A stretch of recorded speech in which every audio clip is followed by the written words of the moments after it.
தொல் திருமாவளவன் அவர்கள் பேசிய காட்சிகளை தற்பொழுது பார்க்கலாம். அன்பு சகோதரர் ஆம்ஸ்ட்ராங் அவர்களுக்கு முதலில் எனது செம்மாந்த வீர வணக்கத்தை செலுத்துகிறேன். இன்னும் பல பத்தாண்டுகள் வாழ வேண்டியவர், ஒடுக்கப்பட்ட மக்களுக்காக தன்னை முழுமையாக ஒப்படைத்துக் கொண்டவர். அவரை இழந்ததில் நாம் ஒவ்வொருவருக்கும் சகித்துக் கொள்ள முடியாத துயரம்.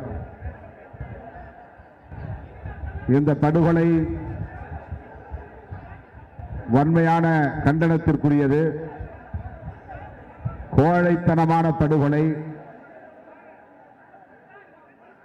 ஒரு அரசியல் கட்சி தலைவர்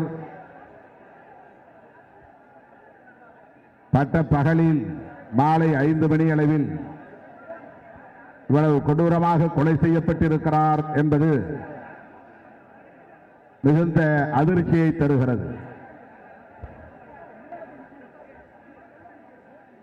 இத்தகைய கோழைத்தனமான படுகொலையை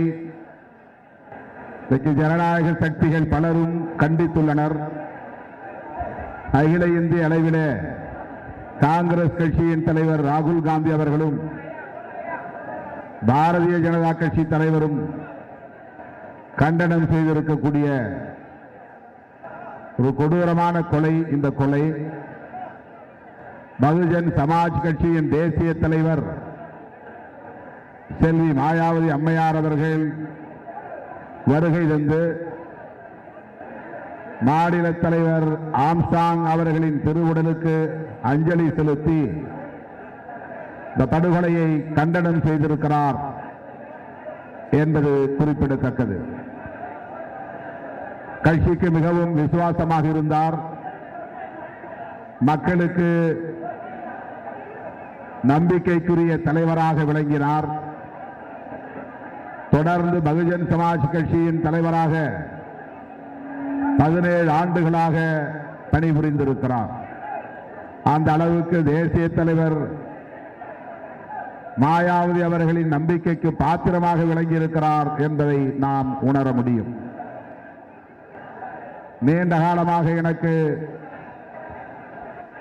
நெருக்கமாக இருந்து உற்ற துணையாக இருந்து ஊக்கப்படுத்தியவர். அண்மையிலே கூட என்னுடைய 60வது பிறந்த நாளை ஒட்டி அலுவலகத்திற்கே வந்து விழா எடுத்து என்னை வாழ்த்தியதோடு மட்டுமில்லாமல்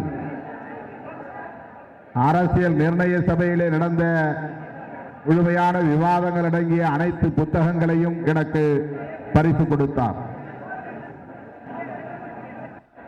ஒடுக்கப்பட்ட மக்களுக்காக பாடுபடக்கூடிய யாராக இருந்தாலும் அவர்கள் அனைவரையும் நேசிக்கக்கூடியவர், நல்லிணக்கத்தோடு நட்பை பாராட்டக்கூடியவர், சகோதரத்துவத்தை பேணக்கூடியவர், பௌத்தம்தான் நமக்கான மாற்று அரசியல் என்பதை தொடர்ந்து உயர்த்தி பிடித்து வரக்கூடியவர். தன்னுடைய இல்லத்தருகே ஒரு புத்த விகாரை கட்டி ஒவ்வொரு நாளும் அங்கே புரட்சியாளர் அம்பேத்கர் அவர்கள் எழுதிய புத்தரும் அவரது தம்மமும் என்கிற நூலை படிக்க செய்கிறார். அந்த அளவுக்கு பௌத்தத்தின் மீது அவருக்கு தீராத பற்று உண்டு. ஆயிரக்கணக்கானவர்களை தீக்ஷா பூமிக்கு அழைத்து செல்வதையும் வழக்கமாக கொண்டவர். தமிழ்நாட்டில் யார் பௌத்தம் தொடர்பான நிகழ்வுகளை முன்னெடுத்தாலும் அதை ஊக்கப்படுத்தக்கூடியவர், உடனே அந்த களத்தில் போய் நிற்கக்கூடியவர், எல்லோராலும் போற்றப்படக்கூடிய அளவுக்கு அவருடைய அணுகுமுறைகள் இருந்தன என்பதை இன்றைக்கு நாம் பார்க்கிறோம். அவருடைய இழப்பு என்பது பகுஜன் சமாஜ் கட்சிக்கு மட்டுமல்ல, ஒட்டுமொத்த தலித் அரசியலுக்கே நேர்ந்த ஒரு பேரிழப்பாகும். அந்த அளவுக்கு அவர் புரட்சியாளர் அம்பேத்கர் அவர்களின் கொள்கைகளை மக்களிடத்திலே கொண்டு போய் சேர்ப்பதில், அரசமைப்பு சட்டத்தை வெகு மக்களுக்கு கொண்டு போய் சேர்ப்பதில், பௌத்தத்தை வெகு மக்களுக்கு கொண்டு போய் சேர்ப்பதில் மிகுந்த ஆர்வம் கொண்டவராக களப்பணி ஆற்றக்கூடியவராக விளங்கினார். தொடர்பே இல்லாத ஒரு வழக்கோடு தொடர்புபடுத்தி அவர் மீது எந்த வழக்கும் இல்லை, போலீஸ் விசாரணை இல்லை. ஆனால் அவரை அதில் தொடர்புபடுத்தி சமூக விரோத குழுக்கள் திட்டமிட்டு இந்த படுகொலையை செய்திருக்கிறது.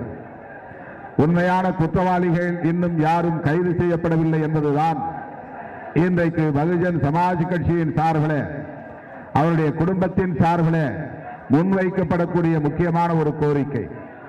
அதனால்தான் செல்வி மாயாவதி அம்மையார் அவர்கள் இதை சிபிஐ விசாரணைக்கு உட்படுத்த வேண்டும் என்று சொல்லக்கூடிய ஒரு கட்டாயமும் எழுந்துள்ளது.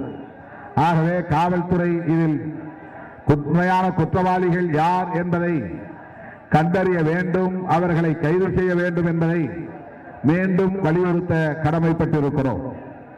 இது போன்ற படுகொலைகள் தொடர்ந்து நடைபெறுவது அதிர்ச்சி அளிக்கிறது. குறிப்பாக தலித் இயக்கத்தை சார்ந்தவர்கள் சிறிய அளவிலே பணியாற்றக்கூடியவர்களாக இருந்தாலும், நம்முடைய ஆம்ஸ்டாங் போன்ற தலைவர்களாக இருந்தாலும் பாதுகாப்பற்றவர்களாக இருக்கிறார்கள் என்பதுதான் இது உணர்த்துகிறது.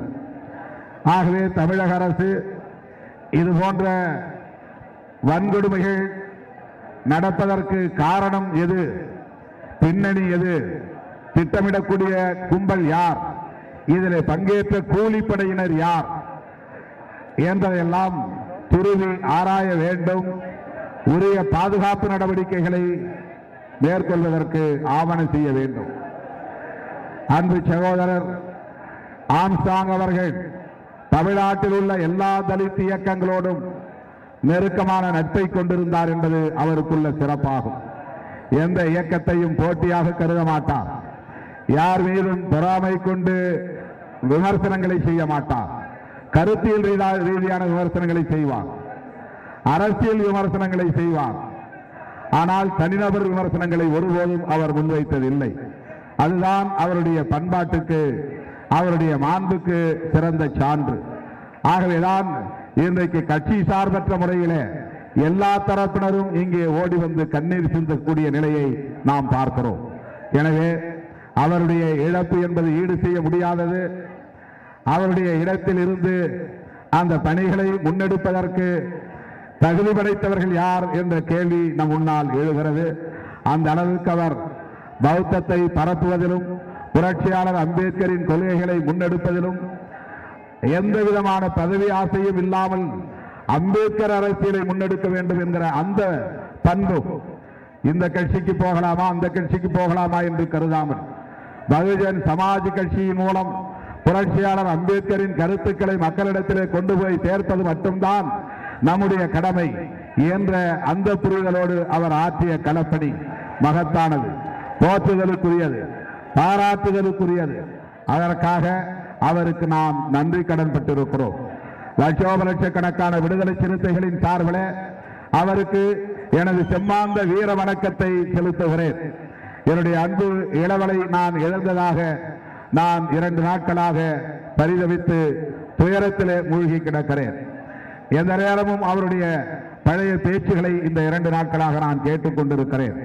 அவருடைய நிகழ்ச்சிகளை எல்லாம் யூடியூப் வலைத்தளங்களின் மூலமாக நான் பார்த்து கொண்டிருக்கிறேன். என் மீது அந்த அளவுக்கு அளவிறந்த பற்றுதலை கொண்டிருந்தார் என்பதை எண்ணி பார்க்கிறேன், வேந்து பார்க்கிறேன். அவருடைய இழப்பு என்னாலும் ஈடு செய்ய, என்னாலும் தாங்கிக் கொள்ள முடியாத ஒரு இழப்பாக இருக்கிறது என்றால் அவருடைய குடும்பத்தை சார்ந்த அவருடைய துணைவியார், 1 வயதே நிறைந்த அந்த பச்சிலம் குழந்தை எண்ணி பார்க்கவே சகிக்க முடியாததாக இருக்கிறது. அண்மையிலே அந்த குழந்தையின் பிறந்த நாள் விழாவிலே பங்கேற்கிற வாய்ப்பை பெற்றேன். அந்த குழந்தையின் பிறந்த நாள் விழாவை ஒரு கட்சி மாநாட்டை போல நடத்தினார். அதை தன் குடும்ப விழாவாக அவர் கருதவில்லை. தன்னுடைய கட்சியே குடும்பம் என்று கருதியதால் அதை ஒரு மாநாடு போல நடத்தினார். தமிழ்நாடு முழுவதும் பல்லாயிரக்கணக்கான தொண்டர்கள் வந்ததிலே பங்கேற்றார்கள். நானும் அதில் பங்கேற்ற அந்த குழந்தையை வாழ்த்தினேன். அப்போது அவரை இடத்திலே காட்டிய வாஞ்சையை எண்ணி நான் பார்க்கிறேன். அன்பு இளவல், அன்பு சகோதரர் ஆம்ஸ்டாங் அவர்களை இழந்து வாடுகிற அவருடைய அருமை துணைவியாருக்கும் தன் தந்தை இறந்துவிட்டார் என்பதை அறியாமல் இருக்கிற அந்த பச்சிலன் குழந்தைக்கும் அவருடைய குடும்பத்தை சார்ந்த உற்றார் உறவினர்களுக்கும் எனது ஆழ்ந்த இரங்கலை தெரிவித்து அன்பு இளவல் ஆம்சாங் அவர்களுக்கு மீண்டும் ஒருமுறை எனது செம்மாந்த வீர வணக்கத்தை செலுத்தி முடிக்கிறேன். ஜெய் பீம், ஜெய் பீம், ஜெய் பீம்.